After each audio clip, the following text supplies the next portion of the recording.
வணக்கம். தினமலர்.com மாலை 4 மணி செய்திகள். முக்கிய நிகழ்வுகள். அசாம் மாநில பயங்கரவாத தாக்குதலில் பலி எண்ணிக்கை 63ஆக உயர்வு. ஜனாதிபதி பிரதமர் கடும் கண்டனம். சுதந்திர போராட்ட வீரர் மோகன் மாளவியா முன்னாள் பிரதமர் வாஜ்பாய்க்கு பாரத் ரத்னா விருது. ஜனாதிபதி பிரணாப் ஒப்புதல். இயக்குநர் சிகரம் கே பாலச்சந்தருக்கு கண்ணீர் அஞ்சலி. அரசியல் கட்சியினர் திரையுலகத்தினர் திரண்டனர். படப்பிடிப்புகள் ரத்து. விரிவான செய்திகள். அசாம் மாநிலத்தில் பயங்கரவாதிகள் நடத்திய தாக்குதலில் பலி எண்ணிக்கை 63ஆக உயர்ந்துள்ளது. அசாம் மாநிலம் சோனித்பூர், கோக்ராஜர் மாவட்டங்களில் பயங்கரவாதிகள் நடத்திய தாக்குதலில் அப்பாவி பொதுமக்கள் கொல்லப்பட்டனர். புதன்கிழமையன்று பலி எண்ணிக்கை 63ஆக உயர்ந்தது. இச்சம்பவம் குறித்து தனது கடும் கண்டனத்தை டுவிட்டர் மூலம் ஜனாதிபதி பிரணாப் வெளியிட்டுள்ளார். உறுதியான கரங்களை கொண்டு பயங்கரவாதம் அடக்கப்பட வேண்டும் என ஜனாதிபதி தெரிவித்துள்ளார். பிரதமர் மோடி அப்பாவி மக்கள் மீது நடத்தப்பட்ட இத்தகைய தாக்குதல் கோழைத்தனமான செயல் என்று டுவிட்டரில் தெரிவித்து தனது கடும் கண்டனத்தை பதிவு செய்துள்ளார். இந்நிலையில் பயங்கரவாதிகளுக்கு எதிரான தேடுதல் வேட்டையை துவக்கியுள்ள போலீசார் இச்செயல் முட்டாள்தனமானது என்று கூறியுள்ளனர். জিঞ্জিয়া, বিশ্বনাথ চাৰিআলি আৰু বিহালী য'ত বৰ্ডাৰ আমাৰ হেৰি আছে, য'ত যিখিনি ফৰেষ্ট আছে, ফৰেষ্ট এৰিয়াখিনি হেৰি কৰা হৈছে। বৰ্বৰ বুলি কম, তাতকৈ আৰু বেলেগ ভাষা নাই. தனிநாடு கோரும் போடோ இயக்கத்தினர் இத்தாக்குதலை நடத்தியிருக்கலாம் என்று போலீசார் தெரிவித்துள்ளனர். இதையடுத்து மாநிலம் முழுவதும் ரெட் அலர்ட் எனப்படும் சிவப்பு எச்சரிக்கை விடப்பட்டுள்ளது. நிலைமை குறித்து மாநில முதல்வரிடம் பேசி வருவதாகவும் உள்துறை அமைச்சர் ராஜ்நாத் சிங் நேரில் பார்வையிட உள்ளதாகவும் மத்திய அரசு தெரிவித்துள்ளது. மறைந்த சுதந்திர போராட்ட வீரர் மோகன் மாளவியா முன்னாள் பிரதமர் வாஜ்பாய்க்கு பாரத் ரத்னா விருது அறிவிக்கப்பட்டுள்ளது. நாட்டின் மிக உயரிய பாரத ரத்னா விருது இதுவரை விஞ்ஞானி CN சுர் ராவுக், முன்னாள் கிரிக்கெட் வீரர் சச்சின் டெண்டுல்கர், முன்னாள் தமிழக முதல்வர் MGR உள்ளிட்ட 43 பேருக்கு வழங்கப்பட்டுள்ளது.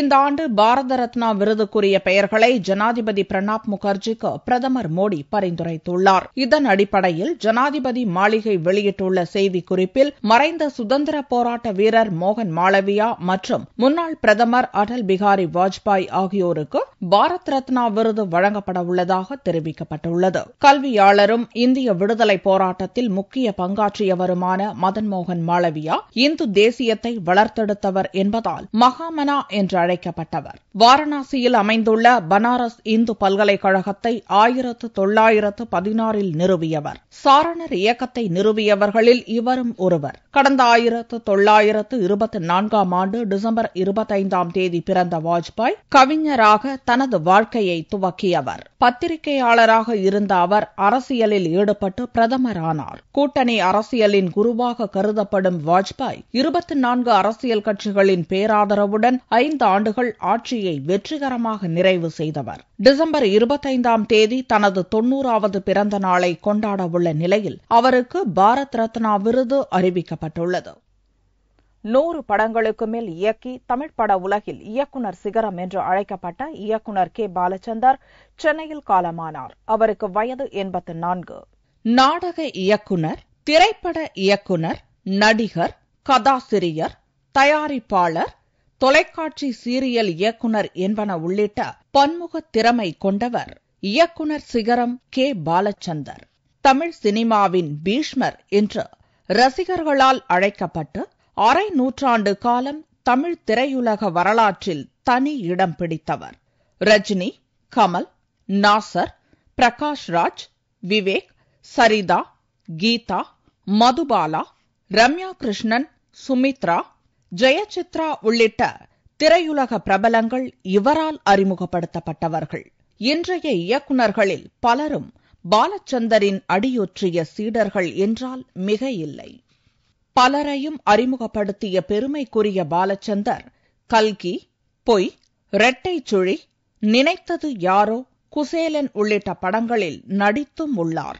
இவர் அண்மையில் நடித்த உத்தம வில்லன் படம் இன்னும் வெளிவரவில்லை என்பது குறிப்பிடத்தக்கது. கடந்த 2 வாரங்களுக்கு முன்பு கடுமையான காய்ச்சல் மற்றும் உடல்நலக் குறைவு காரணமாக சென்னை ஆழ்வார்பேட்டையில் உள்ள ஒரு தனியார் மருத்துவமனையில் பாலச்சந்தர் அனுமதிக்கப்பட்டார். இருந்த போதிலும் சிகிச்சை பலனின்றி செவ்வாய் இரவு 7 மணி அளவில் பாலச்சந்தர் மரணமடைந்தார். அவருக்கு வயது 84. அவரது மறைவு செய்தி அறிந்து அரசியல் கட்சி தலைவர்கள், சினிமா நட்சத்திரங்கள் உட்பட பல்வேறு துறை சார்ந்தவர்களும் அஞ்சலி செலுத்தினர். தமிழக அரசின் கலைமாமணி விருது, மத்திய அரசின் பத்ம விருதுகளை பெற்ற பாலச்சந்தருக்கு கடந்த 2011ஆம் ஆண்டு சினிமா உலகின் உயரிய விருதான தாதா சாஹேப் பால்கே விருது வழங்கப்பட்டது. பாலச்சந்தர் மறைவையொட்டி சினிமா படப்பிடிப்புகள் அனைத்தும் புதன்கிழமை ரத்து செய்யப்பட்டன. அவரது உடல் தகனம் சென்னை பெசன்ட் நகர் மின் மயானத்தில் நடந்தது.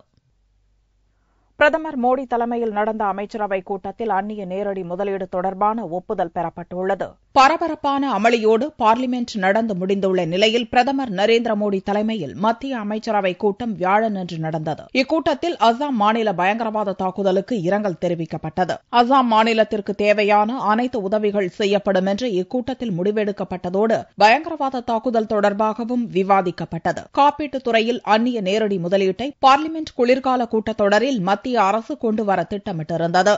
ஆனால் தொடர் அமளி காரணமாக இந்த மசோதாவை கொண்டுவர முடியவில்லை. இந்நிலையில் அமைச்சரவைக் கூட்டம் இந்த மசோதாவிற்கு ஒப்புதல் வழங்கியுள்ளது. காப்பீட்டு சட்டங்கள் திருத்த மசோதா 2008 என்ற பெயரில் புதிய மசோதா தயாரிக்கப்பட்டு அமைச்சரவை ஒப்புதலோடு ஜனாதிபதிக்கு அனுப்பி வைக்கப்பட்டுள்ளது. மேலும் நிலக்கரி சுரங்க ஒதுக்கீடு தொடர்பான அவசர சட்டம், தெலங்கானா மாநில திருத்த சட்டம் உள்ளிட்ட பல்வேறு முக்கிய முடிவுகள் மத்திய அமைச்சரவைக் கூட்டத்தில் எடுக்கப்பட்டுள்ளன. போர் ஒப்பந்த விதிமுறைகளை மீறி இந்திய எல்லையில் பாகிஸ்தான் அத்துமீறி தாக்குதல் நடத்தியுள்ளது. காஷ்மீர் மாநிலம் கத்வா மாவட்டம் பன்சார் எல்லை சோதனைச் சாவடியில் புதன்கிழமையன்று அதிகாலை பாகிஸ்தான் ராணுவம் அத்துமீறி தாக்குதல் நடத்தியது. அதிகாலை 1:30 மணிக்கு துவங்கி அதிகாலை 3:30 மணி வரை தாக்குதல் நடந்தது. சிறிய ரக துப்பாக்கிகள், பீரங்கிகளை கொண்டு பாகிஸ்தான் ராணுவம் நடத்திய தாக்குதலுக்கு இந்திய ராணுவமும் தக்க பதிலடி கொடுத்தது. இருதரப்பிலான துப்பாக்கிச் சண்டை 3 மணி நேரம் நடந்த போதும் இருதரப்பிலும் யாருக்கும் உயிர்ச்சேதம் ஏற்படவில்லை என்று ராணுவ தரப்பில் கூறப்பட்டுள்ளது. கடந்த ஆகஸ்ட் மாதம் முதல் அத்துமீறி பாகிஸ்தான் நடத்திய தாக்குதலில் இதுவரை 11 பேர் உயிரிழந்துள்ளனர். 100க்கும் மேற்பட்டோர் படுகாயமடைந்துள்ளனர். 30,000த்திற்கும் மேற்பட்ட கிராம மக்கள் கிராமங்களை விட்டு வெளியேறியுள்ளனர். மறைந்த முன்னாள் முதல்வர் எம்ஜிஆரின் 27வது நினைவு தினத்தை முன்னிட்டு அதிமுக பொதுச் செயலாளர் ஜெயலலிதா, முதல்வர் பன்னீர்செல்வம் உள்ளிட்டோர் அஞ்சலி செலுத்தினர். மறைந்த முன்னாள் முதல்வர் எம்ஜிஆரின் 27வது நினைவு தினம் டிசம்பர் 24ஆம் தேதி புதன்கிழமையன்று அனுசரிக்கப்பட்டது. சென்னை மெரினாவில் அமைந்துள்ள அவரது நினைவிடத்தில் அதிகாலை முதலே திரளான அதிமுகவினர் நேரில் வந்திருந்து அஞ்சலி செலுத்தினர். முதல்வர் பன்னீர்செல்வம் உள்ளிட்ட தமிழக அமைச்சர்கள் எம்ஜிஆர் நினைவிடத்தில் மலர் வளையம் வைத்து அஞ்சலி செலுத்திவிட்டு உறுதிமொழி எடுத்துக் கொண்டனர். அதிமுக பொதுச் செயலாளரும் முன்னாள் முதல்வருமான ஜெயலலிதா தனது போயஸ் தோட்ட இல்லத்தில் எம்ஜிஆர் திருவுருவ படத்திற்கு மலர் தூவி அஞ்சலி செலுத்தினார். தமிழகம் முழுவதும் ஆங்காங்கே கட்சியினர் எம்ஜிஆர் திருவுருவ படத்திற்கு மலர் மாலையிட்டு அவரது புகழ் பரப்பும் பாடல்களை ஒலிபரப்பினர். இலங்கை சிறையிலிருந்து விடுதலையான 66 மீனவர்கள் சொந்த ஊர் திரும்பினர். காரைக்காலைச் சேர்ந்த 15 மீனவர்கள் நீங்கலாக 66 மீனவர்களை இலங்கை அரசு விடுதலை செய்து செவ்வாயன்று மாலை சர்வதேச கடல் எல்லையில் இந்திய கடற்படையிடம் ஒப்படைத்தது. ஊர் திரும்பிய மீனவர்கள் தங்களது படகுகளை மீட்டுத் தர வேண்டும் என்று வலியுறுத்தினர். போட்டு வாங்கி கொடுத்த 3 மாதம் இருந்து போட்டு கொடுப்பாங்க தான் ரொம்ப போட்டு தரவே இல்லை. ഇവിടെ மத்திய அரசு மாநில போட்டு வாங்கி கொடுக்க சொல்லுங்க. 87 விசைப்படகு இலங்கையில இருக்கு. அந்த 87 விசைப்படகும் மீட்டு தரணும். ஏன்னா மீட்டு கொடுத்தாக்கா எங்களுடைய மீனவர்களுடைய வாழ்வாதாரம் நல்லா இருக்குன்ற நாங்கள் கருதுறோம். நாங்கள் ஏற்கனவே பாரம்பரிய தொழில் பண்ண இடத்துல ஏன்னா ஏற்கனவே 2 முறை பேச்சுவார்த்தை நடத்தி அந்த பேச்சுவார்த்தை தோல்வியில் இருக்கு. மீண்டும் அந்த பேச்சுவார்த்தையை தொடங்கி எங்களுக்கு அந்த இலங்கையினுடைய கடல் பகுதியில் மீன் பிடிக்கிறதுக்கு மத்திய மாநில அரசு தலையிட்டு எங்களுக்கு ஆவணம் செஞ்சு கொடுக்கணும்னு சொல்ற மாதிரி நாங்க எங்க மீனவர் சங்கத்தின் சார்பாக கேட்டுக்கொள்றோம். நல்லெண்ண அடிப்படையில் தமிழக சிறையில் இருந்த மீனவர்களும் அவர்களது படகுகளும் விடுவிக்கப்பட்டது குறிப்பிடத்தக்கது. வைகுண்ட ஏகாதசி விழாவை முன்னிட்டு திருச்சி ஸ்ரீரங்கம் கோவிலில் நம்பெருமாள் பாண்டியன் கொண்டை அலங்காரத்தில் எழுந்தருளி காட்சியளித்தார். ஸ்ரீரங்கம் அரங்கநாதர் கோவிலில் ஏகாதசி பெருவிழா திங்களன்று துவங்கியது. பகல் 10 3ஆம் நாளான புதன்கிழமையன்று நம்பெருமாள் பாண்டியன் கொண்டை அணிந்து வலது கையில் கிளி ஏந்தி நெல்லிக்காய் மாலை அணிந்து அர்ஜுனன் மண்டபத்திற்கு வந்து பக்தர்களுக்கு சேவை சாதித்தார். இந்த விசேஷமான இந்த நாளிலே ஆழ்வார்கள் பாசுரங்களை அனுதினமும் அனுசந்திக்கிறார்கள். அந்த ஆழ்வார்கள் பாசுரங்களை கேட்டு அரங்கன் இன்புறுகிறார்.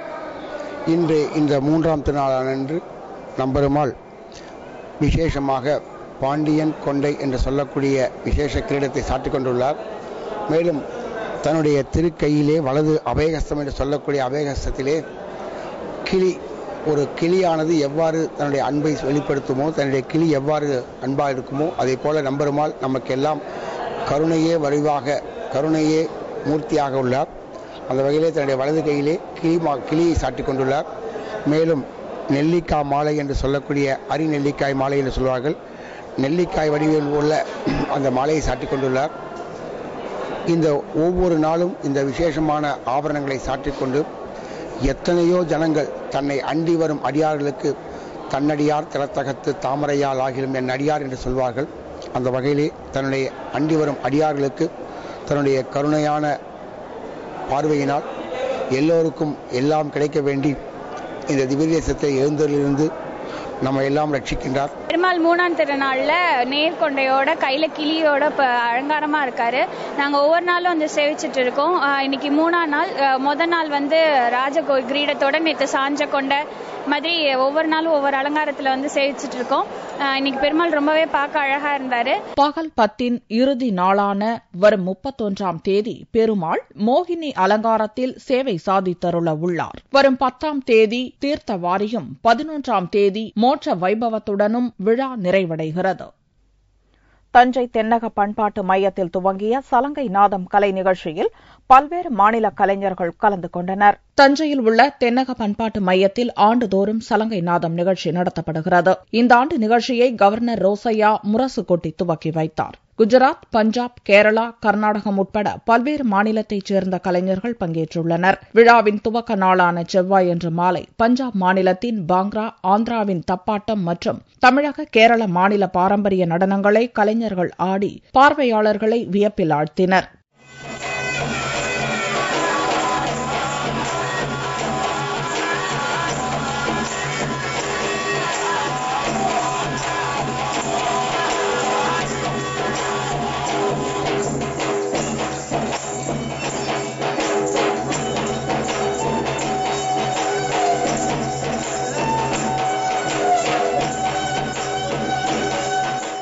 இந்த சலங்கை நாதம் ஃபர்ஸ்ட் டைம் நம்மளை இன்வைட் பண்ணியிருக்கா சவுத் ஜோன் கல்ச்சர்லேருந்து. இது முன்னாடி நம்ம நிறைய இடத்துல மைசூரில், சண்டிகரில், சார்க்குக்கெல்லாம் பர்ஃபார்ம் பண்ணியிருக்கோம். இது என்ன ஆப்பர்ச்சுனிட்டினா ஃப்ரம் ஆல் ஓவர் இந்தியா நிறைய வெரைட்டியான ப்ரோக்ராம் ஃப்ரம் ஈச் ஸ்டேட் அவளோட என்ன ஃபோக் ஆர்ட் என்னெல்லாம் இருக்கோ அவள் எல்லாரையும் அழைத்து நாம் இங்கே பர்ஃபார்ம் பண்ணுறத மற்ற கலை பற்றியும் நம்மளுக்கு நிறைய புரியும்படி ஆகிறது. இங்கே இதனால நம்மளுக்கு நம்ம இந்தியாவில் பாரத தேசத்தில் எவ்வளோ ரிச் நம்ம கல்ச்சர் ஹெரிட்டேஜ்னு தெரியறது நம்மளுக்கும் ரொம்ப சந்தோஷம். வரும் 31ஆம் தேதி வரை நடக்கவுள்ள கலை நிகழ்ச்சியை பொதுமக்களும் சுற்றுலா பயணிகளும் கண்டுகளிக்கும் வகையில் சுற்றுலா தலங்களிலும் நிகழ்ச்சிகள் நடத்தப்படுகின்றன. தங்கத்தின் விலையில் புதன்கிழமை அன்று ஒரு சவரனுக்கு 32 ரூபாய் குறைந்திருந்தது. ஒரு சவரன் தங்கம் 20,112 ரூபாய்க்கு விற்பனையானது. 1 கிராம் ஆபரண தங்கம் 2,514 ரூபாயாக இருந்தது. வெள்ளி 1 கிராமுக்கு 10 காசுகள் அதிகரித்து 38 ரூபாய் 70 காசுகளுக்கு விற்பனையானது. பார் வெள்ளியின் விலை 36,145 ரூபாயாக இருந்தது. கிறிஸ்துமஸ் பண்டிகையை முன்னிட்டு கும்பகோணத்தில் 1001 குழந்தைகள் கிறிஸ்துமஸ் தாத்தா வேடம் அணிந்து ஊர்வலமாக சென்று வாழ்த்து தெரிவித்தனர். தஞ்சை மாவட்டம் கும்பகோணத்தில் கிறிஸ்துமஸ் விழா மறை மாவட்ட ஆயர் அந்தோணிசாமி தலைமையில் மத நல்லிணக்க விழாவாக கொண்டாடப்பட்டது. இந்த விழாவை முன்னிட்டு 1001 குழந்தைகள் கிறிஸ்துமஸ் தாத்தா வேடம் அணிந்து கைகளில் கொடிகள் ஏந்தி நகர வீதிகளில் ஊர்வலமாக சென்று பொதுமக்களுக்கு வாழ்த்து தெரிவித்தனர். ஊர்வலமாக சென்ற குழந்தைகளை பொதுமக்கள் வழி நெடுகிலும் வரவேற்று உற்சாகப்படுத்தினர். மீண்டும் செய்திகள் இந்திய நேரப்படி இரவு 8 மணிக்கு. வணக்கம்.